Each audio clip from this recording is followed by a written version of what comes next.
Hello అండి. మీరు ప్రసాదాలుగా sweets చేయాలి అంటే ఎక్కువగా ఏ స్వీట్స్ చేస్తారో కామెంట్ చేయండి. నేనైతే స్వీట్స్ చేసేదే చాలా తక్కువ. ఎప్పుడైనా ప్రసాదం చేయాలి అంటే ఈ స్వీట్ చేస్తాను. చాలా క్విక్‌గా అయిపోయిద్ది అండ్ చాలా టేస్టీగా ఉంటది. అటుకుల పాయసం ఎలా చేయాలో చూద్దామా? ఫస్ట్ అయితే పాన్ పెట్టుకొని నెయ్యి వేసుకొని డ్రై ఫ్రూట్స్ అన్నిటిని మంచిగా రోస్ట్ చేసుకోవాలి. వాటిని తీసి పక్కకు పెట్టేసి మనం పోహా చేసుకునే అటుకులు ఉంటాయి కదా! వాటిని కూడా నెయ్యిలో మంచిగా రోస్ట్ చేసుకోవాలి. నేను బెల్లం తురిమి పెట్టుకున్నాను. 1 కప్ అటుకులకి 3/4 కప్ బెల్లం తీసుకున్నాను. అండ్ 1 కప్ కాచిన పాలు తీసుకున్నాను. బెల్లం కూడా వేసేసి మంచిగా మిక్స్ చేసి పాలు కూడా వేసేసుకోవాలి.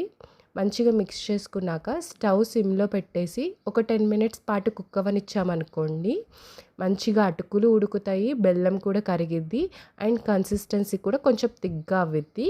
అప్పుడు స్టవ్ ఆఫ్ చేసేసి మనం పక్కన పెట్టుకున్న డ్రై ఫ్రూట్స్ ఉన్నాయి కదా! వాటిని కూడా వేసేసుకొని మిక్స్ చేసుకుంటే అటుకుల పాయసం రెడీ అయిపోయిద్ది. చాలా టేస్టీగా ఉంటది అండ్ చాలా క్విక్‌గా కూడా అయిపోయిద్ది. మీరు కూడా ఈ రెసిపీని ట్రై చేయండి.